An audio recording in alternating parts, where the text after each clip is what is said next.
Bismillahirrahmanirrahim. Assalamu alaikum. I am Dr. Mateen, Department of Physics, Islamia College, Peshawar. Dear students, work power and energy से related कुछ MCQs हमने किए थे, लेकिन we are doing more MCQs related to this chapter. MCQ number 1 है the ratio of dimensions of work to power is to torque is the ratio of dimensions of work to torque, यानी work और torque के जो dimensions हैं इनके दरमियान ratio क्या है। देखिए, लास्ट लेक्चर में हमने बार बार पढ़ा था कि work and torque have got the same dimension. अगर दोनों के डायमेंशन सेम है तो रेशो क्या होगा? द रेशो विल बी 1:1, यानी ऑप्शन बी सही है। लेकिन देखिए, लुक एट, इसमें दो एमसीक्यूज और क्लियर हो जाएंगे। अब अगर एमसीक्यू इस तरह जाए कि which of the following are the dimensions of work, this is number 1. Number 2, which of the following are the dimensions of torque? ठीक है, तो टॉर्क और वर्क के डायमेंशन सेम है, लेकिन दोनों के नेचर में फर्क है। वर्क स्केलर है और टॉर्क वेक्टर है। अच्छा, अगर ये एमसीक्यू इस तरह जाए, the ratio of the dimensions of energy to torque, तो it will be the same 1:1। देखें, वर्क हम लिख सकते हैं F dot D. When theta is 0, this is F D. So we can write W is equal to, what is F? This is ma and this is d. What is a? This is velocity by time and this is d. What is velocity? d by t, तो t squared, 1d is here, this is d squared. तो अगर आप लोग work के dimensions calculate करें तो m power 1, l power 2 और ये t ऊपर चला जाए t power -2। These are the dimensions of work. अगर आप टॉर्क कैलकुलेट करें तो टॉर्क के लिए डायमेंशंस अगर आप कैलकुलेट करें r क्रॉस f, और अगर आप इसे इस तरह लेके torque is equal to r f sine theta n, magnitude form में लिखो तो r f साइन थीटा। अगर थीटा 90 है सपोज, क्योंकि साइन थीटा इज डायमेंशनलेस, अगर थीटा 90 है sine 90 is 1, so magnitude form में torque can be written as r into f. Now look at this is r, f की जगह लिखो ma और a की जगह लिखो velocity by time और v की जगह लिखो d by t, यानी r by t। r या d या s या x ये सारे डिस्टेंसेस हैं, तो this can be written as n r squared और डिवाइडेड बाय टी स्क्वायर। तो अगर आप टॉर्क के डायमेंशंस कैलकुलेट करें तो डायमेंशंस ऑफ टॉर्क है m power 1, l power 2, t power -2। तो देखिए, यहां से ये पता चला कि work and torque they have got the same dimensions. अगर आप इन डायमेंशंस को इन डायमेंशन से डिवाइड करें तो रेशो क्या आ जाएगा? 1, मतलब 1:1। तो सही ऑप्शन है option B. Got it? Clear है ना? Torque and work have got the same dimensions, energy and work have got the same dimensions, लेकिन इनके नेचर में फर्क है। ठीक है, टॉर्क वेक्टर है और वर्क या एनर्जी स्केलर। अच्छा, एमसीक्यू नंबर 2 है the area under the force displacement curve या graph is dimensionally and numerically equal to. Dimensionally means कि फोर्स डिस्प्लेसमेंट से सपोज जो भी फिजिकल क्वांटिटी आ जाती है उसके जो डायमेंशन है या यूनिट्स है वो किस चीज के बराबर है। और न्यूमेरिकली, तो न्यूमेरिकली का मतलब ये कि अगर आपको ऐसा ग्राफ गिवन है जिसमें numerical values are also given and you calculate force displacement का एरिया, तो that will give you the numerical value of a particular physical quantity. देखिए, force displacement graph, force displacement graph का ये मतलब है, देखें ये हमारे पास है, अगर आप इधर डिस्प्लेसमेंट ले लें, ठीक है, और इस साइड पे आप लोग फोर्स का मैग्नीट्यूड ले लें and you have got a particular graph, जिस तरह भी ग्राफ है, लेकिन for simplicity I am going to draw a straight line. Clear? If this graph is a straight line, अगर स्ट्रेट लाइन नहीं भी है, जो भी ग्राफ है, अगर आप इसका एरिया कैलकुलेट करें, you see this is a triangle, ठीक है, एंड दिस इज थीटा, तो आप मुझे ये बताएं, इधर अगर आप एरिया कैलकुलेट करें, area of suppose triangle, area of triangle O A B, तो this is equal to, triangle का एरिया बराबर होता है हाफ, आपने बार बार पढ़ा है, परपेंडिकुलर डिवाइडेड बाय बेस, तो परपेंडिकुलर है फोर्स और जो बेस है वो है डी। आप मुझे ये बताएं what is F D? Work. What is F D? Work. तो ज्यादा कैलकुलेशन की जरूरत नहीं है कि आप इसके डायमेंशंस कैलकुलेट करें या न्यूमेरिकल वैल्यू कैलकुलेट करें, ठीक है, नो नीड। इसका मतलब है वर्क, तो दिस इज वर्क। तो याद रखें, फोर्स डिस्प्लेसमेंट ग्राफ में एरिया का मतलब है वर्क, तो ऑप्शन नंबर डी सही है। सही है, शाबाश। हाँ, अच्छा देखें question number 3, all the fractional या डिसिपेटिव या रेजिस्टिव फोर्सेस। देखिए ये 3 वर्ड इन मैंने क्यों लेके हैं, क्योंकि अगर पेपर में आ जाए फ्रैक्शनल फोर्सेस या डिसिपेटिव फोर्सेस और या रेजिस्टिव फोर्सेस, इन तीनों का मतलब एक है। If you see last time हमने पढ़ा था कि ऑल रेजिस्टिव या frictional forces are non conservative. Non conservative force या नॉन कंजर्वेटिव फील्ड उस फील्ड या फोर्स को कहते हैं जो एनर्जी को बॉडी में स्टोर नहीं करता। फॉर एग्जाम्पल देखें, लुक एट, अगर ये चेयर में जमीन पर इस तरह ले जा रहा हूं, शाबाश, be with me, look at, if I displace the chair on the floor, I am doing work against against the frictional force, ठीक है, I am doing work against the frictional force, understand, got it, I did work, लेकिन देखिए ये work इस chair में, इस body में store नहीं है। If you release the body, if you release the chair doesn't go back.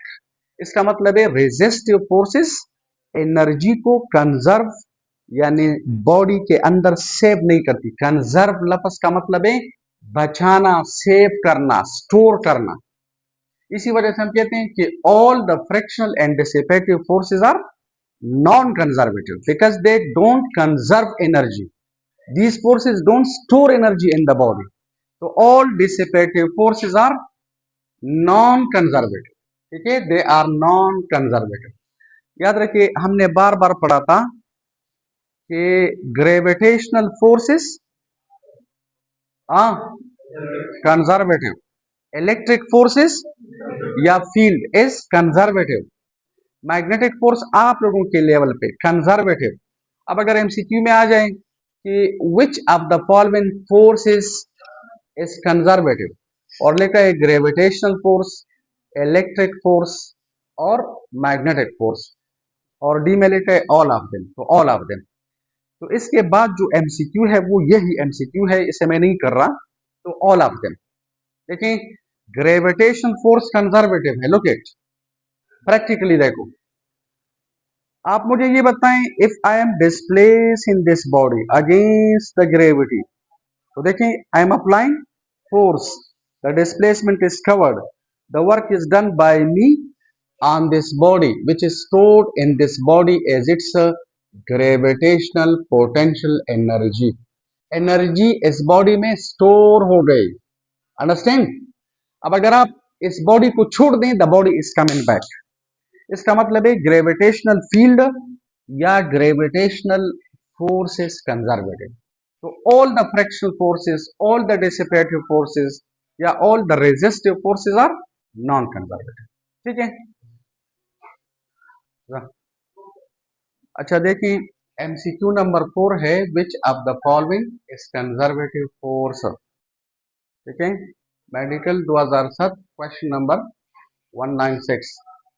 अभी इससे पहले हमने डिस्कस किया, इससे पहले लेक्चर में भी डिस्कस किया था कि इलेक्ट्रिक फोर्स कंजर्वेटिव है, क्योंकि इलेक्ट्रिक फोर्स की वजह से, इलेक्ट्रिक फील्ड की वजह से चार्ज पार्टिकल एनर्जी कंजर्व करता है, यानी energy, electrical energy charge particle के अंदर स्टोर हो जाती है. Magnetic force is conservative, gravitational force is conservative, तो ऑल ऑफ देम. ओके, तो all of them, option D सही है, शाबाश. अच्छा, MCQ number 5. If a machine is doing 550 foot-pound work in 1 second, its power will be.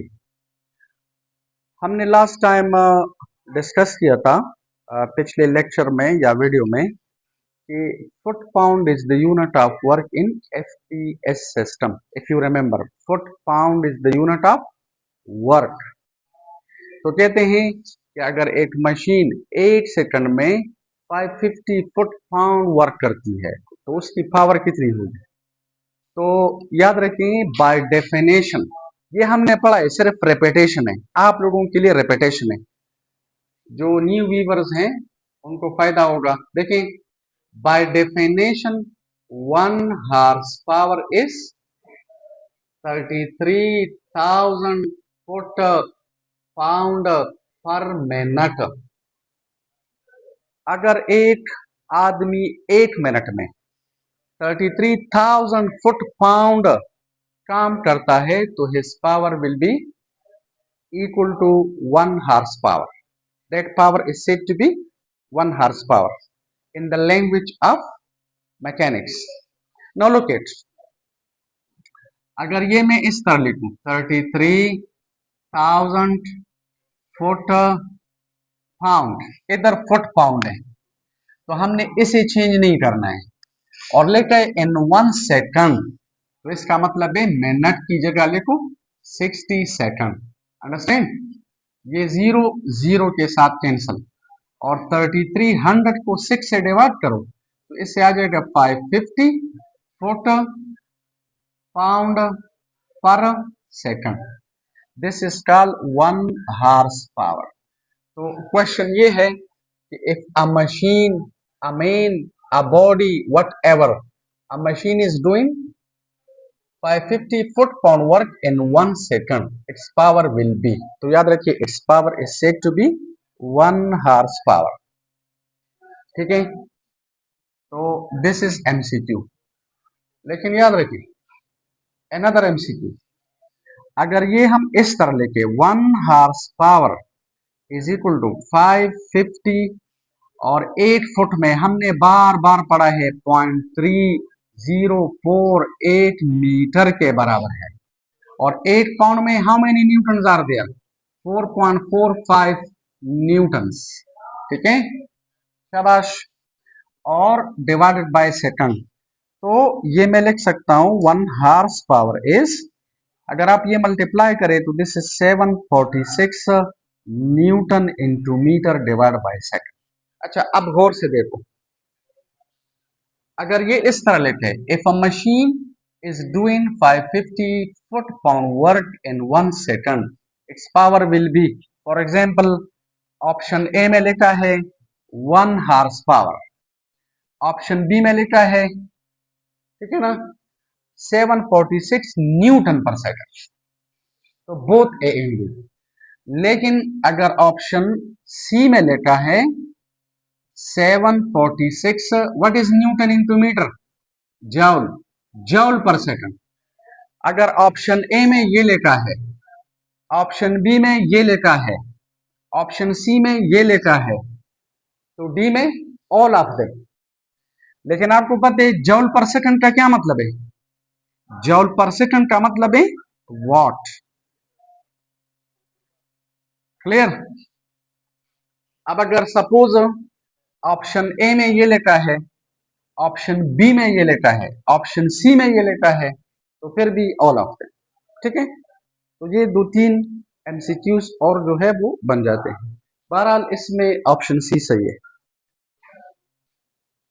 अच्छा देखें, MCQ number 6 है, a person is pulling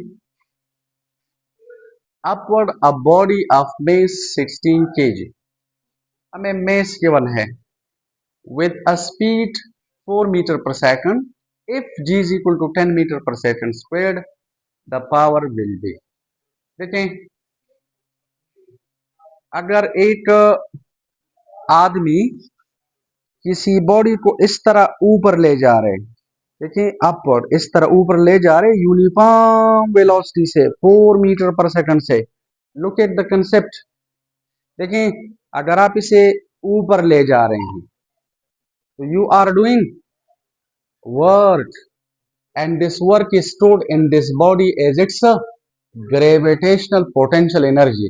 तो इस केस में वर्क का मतलब है mgh। ठीक है, और ये इसमें बेसिक कॉन्सेप्ट है, the work is mgh, understand. और हमारे पास जो वेलोसिटी है दैट इज 4 मीटर पर सेकेंड। तो लुक एट, अगर आप W वाला, W देखिए पावर बराबर है, look at the concept, power बराबर है W बाई टी। अब यहां पर W mgh है, लेकिन इस MCQ में हमें टाइम गिवन नहीं है, तो डायरेक्ट हम ये फार्मूला अप्लाई नहीं कर सकते। अब स्टूडेंट्स ये फार्मूला लिखते हैं और फिर कहते हैं वर्क का मतलब है mgh, लेकिन टाइम तो इसमें है नहीं, तो बस ही इज कंफ्यूज्ड। आपने दूसरा फार्मूला पढ़ा था कि वर्क का क्या मतलब है, F D, work means F D by T, याद है। तो P is equal to F D by T, और डी बाई टी का मतलब है वेलोसिटी, तो दिस इज एफ वी। याद रखिए पेपर में आप लोग ये डेरिवेशन ना करें, ये तो मैं आपको समझा रहा हूं। तो देखिए P is equal to F V, is equal to F V, we have to apply this formula. कहां से पता चलता है, वेलोसिटी से, 4 मीटर पर सेकंड वेलोसिटी से पता चलता है। You can't apply this formula, you will have to switch over to this formula. अच्छा, अब यहां तक जब स्टूडेंट्स आ जाते हैं अगेन दे आर कंफ्यूज्ड, क्योंकि यहां पर वेलोसिटी तो गिवन है, लेकिन स्टूडेंट को फिर ये पता नहीं होता कि फोर्स कितना है। तो हमने कॉन्सेप्ट पढ़ा था कि अगर आप किसी बॉडी को यूनिफॉर्म वेलोसिटी से ऊपर ले जा रहे हैं तो कितना फोर्स अप्लाई करेंगे, वेट के बराबर। देखें, लुक एट, इस बॉडी पर मैंने कितना फोर्स अप्लाई किया है, वेट के बराबर। जमीन ने कितना अप्लाई किया है, वेट के बराबर। तो बॉडी पर कितने फोर्सेस है, दो, एक डाउनवर्ड है जो जमीन अप्लाई कर रही है, और एक अपवर्ड है जो मैंने अप्लाई किया है। ये दोनों फोर्सेस किस पर है, बॉडी पर, सेम बॉडी पर है। These forces are equal in magnitude, opposite in direction. They balance each other. The net force on the body is zero. The body is in static equilibrium, which is called gravitational static equilibrium. First law of motion is satisfied. अगर आप इस body को uniform velocity से ऊपर ले जा रहे हैं, कितना फोर्स मैंने अप्लाई, देखिए I am not accelerating the body, I am moving the body with uniform velocity. मैंने कितना फोर्स अप्लाई किया है, वेट के बराबर। जमीन ने कितना अप्लाई किया है, वेट के बराबर। Again these two forces are equal in magnitude, opposite in direction, they balance each other and the body is again in equilibrium. लेकिन this is called dynamic gravitational equilibrium. Again the first law of motion is satisfied. First law of motion का क्या मतलब है, first condition of equilibrium, understand. तो देखें ये मैं कितना फोर्स अप्लाई कर रहा हूं, शाबाश, वेट के बराबर। मैं कितना फोर्स अप्लाई कर रहा हूं, वेट के बराबर, वेट के बराबर। तो वेट के बराबर फोर्स में अप्लाई कर रहा हूं। तो look at, power is, F की जगह लिखो mg, वेट के बराबर, और दिस इज v। तो देखिए power is written as, how much is the mass given, 16 kg, is it? और this g is 10 meter per second और velocity is 4. 16 fours are 64 multiplied by 10 640 and watt is the unit of power. तो कौन सा option सही है? Option A सही है. अच्छा, MCQ number 7 is also related to power. Is it? गौर से देखो, लिखा है a left hand truck takes 10 seconds to raise a crate of maize 8 kg steadily through a vertical height of 5 meters.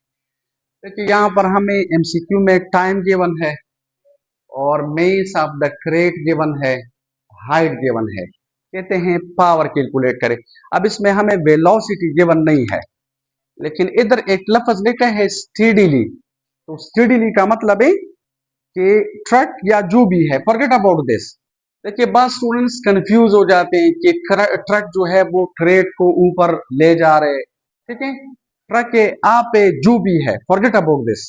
देखिए simple question ये है कि अगर आप किसी क्रेट को ऊपर ले जा रहे हैं तो देखिए you are doing work. This work is stored in the crate as its gravitational potential energy. So how much is the work done? mgh. And what is the time? t. Note the खुद ऐसे word है, power बराबर है w divided by t. देखिए इस तरह power बराबर है w बाई टी. अगर आप किसी क्रेट को, किसी बॉडी को ऊपर उठा रहे हैं, यू आर डूइंग वर्क. और हमने बार बार पढ़ा है work is a type of energy. कभी कभार work is converted into energy और कभी कभार energy is converted into work. डल्ला कर दें तो देखें W की जगह लिखो mgh divided by time. So I can write how much is the mass. The mass is 8 kg. अब इसमें यूनिट्स ना लेके, बिकॉज ये आप लोगों का बोर्ड वाला पेपर नहीं है ना, एनएमडीकेट का पेपर है, तो आपको सिर्फ आंसर चाहिए, तो अपने आप को कंफ्यूज ना करें. और G 9.8 है, लेकिन आप देखिए इसमें 9.8 यानी पॉइंट्स में कोई वो नहीं है, तो इसका मतलब है G का वैल्यू आप 10 कंसिडर करें. आप में से जो होशियार है इनको पता चलता है. एंड द हाइट इज 5 और आप लोग देखिए द टाइम इज 10. अब ये मल्टीप्लाई ना करो बल्कि ये कैंसिल करो, तो देखिए you are getting 8 5 are 40 watts. This a very simple question.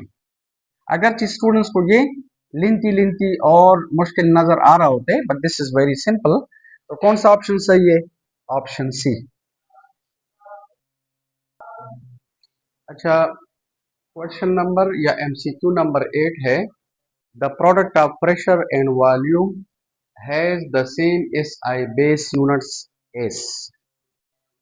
Product of pressure and volume,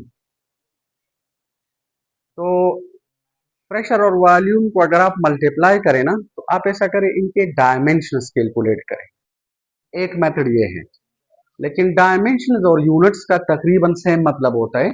आप यूनिट्स कैलकुलेट करें. डायमेंशन से आप इतनी इजीली आसानी से अंडरस्टैंड नहीं कर सकते, यूनिट्स आप कैलकुलेट करें. देखिए इधर लिखा है कि the product of pressure and volume. तो आप मुझे ये बताएं, प्रेशर इस तरह भी आप लिख सकते हैं. लुक एट, प्रेशर का मतलब है force per unit area and this is volume.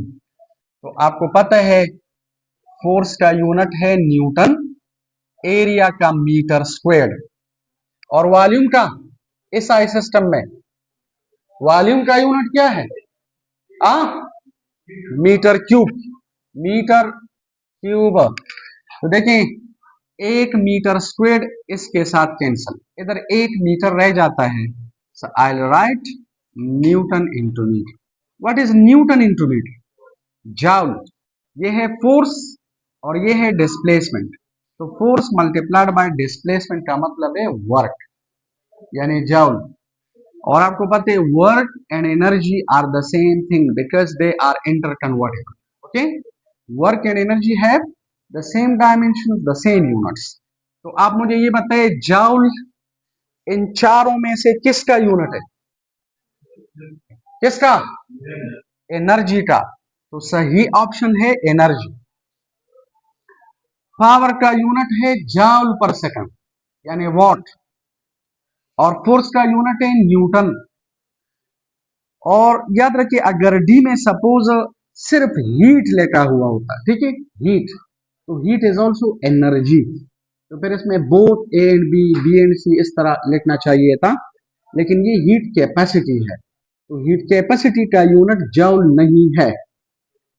Heat capacity का यूनिट जूल, उसका है जूल पर केजी।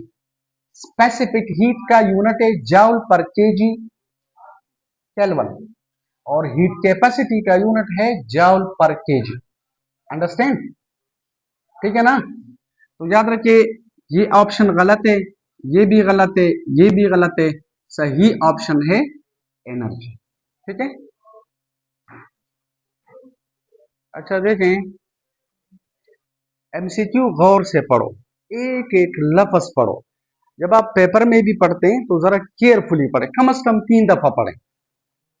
देखिए लिखा है a body of mass M, यानी मेस ऑफ द बॉडी हमें गिवन है कि दिस इज एम, जितना भी है, लेकिन दैट इज एम।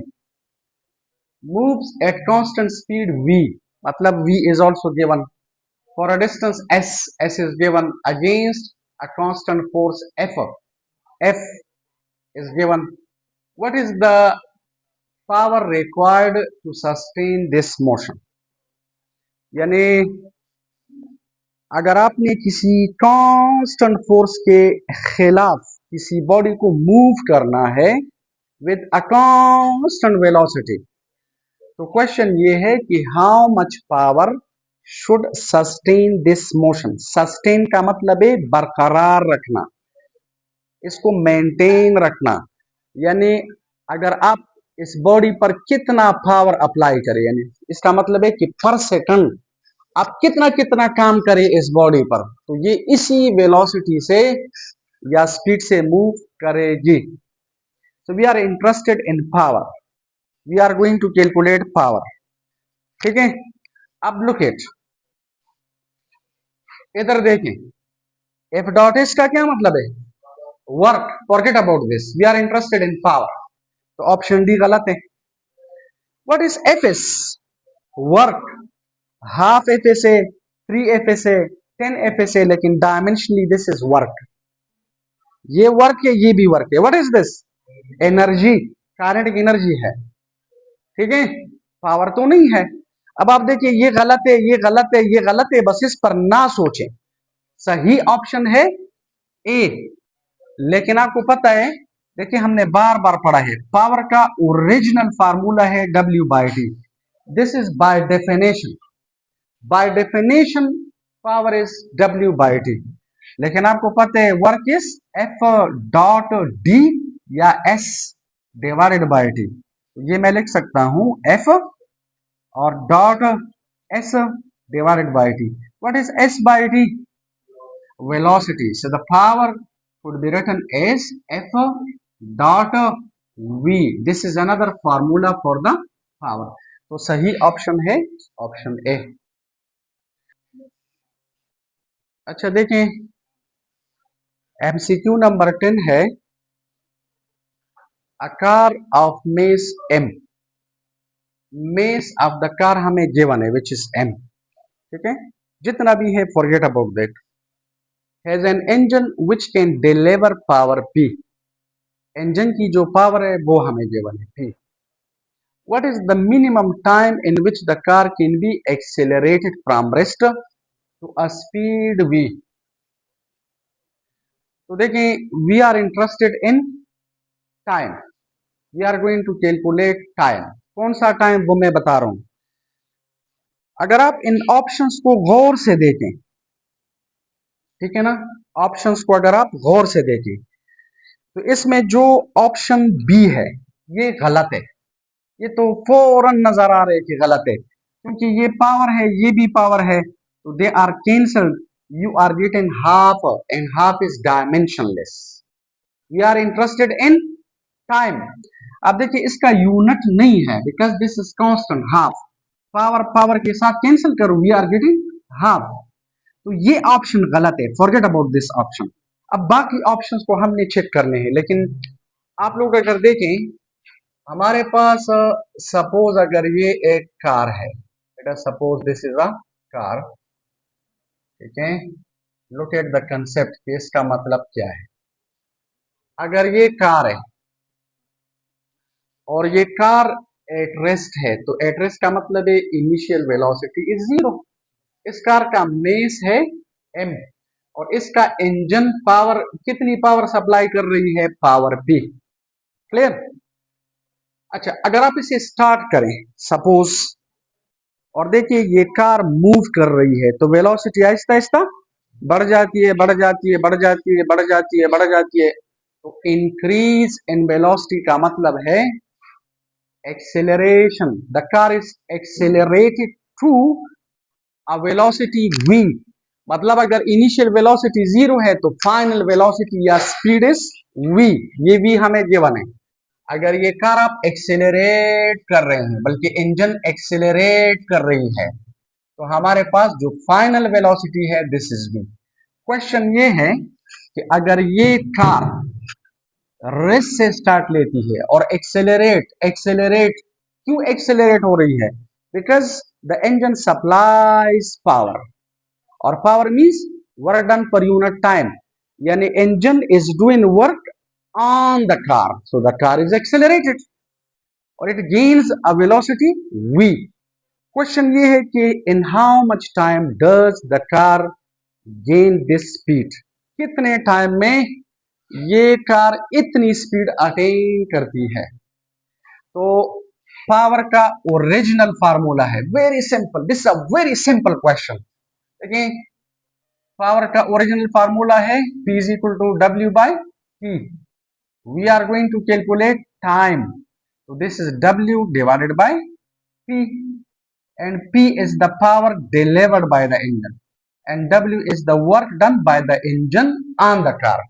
तो आप मुझे ये बताएं अगर ये कार सॉरी ये इंजन कार पर काम कर रही है, पावर सप्लाई कर रही है, वर्क कर रही है, तो कार की वेलोसिटी आहिस्ता आहिस्ता बढ़ जाती है, means the work done by the engine on the car is converted into kinetic energy.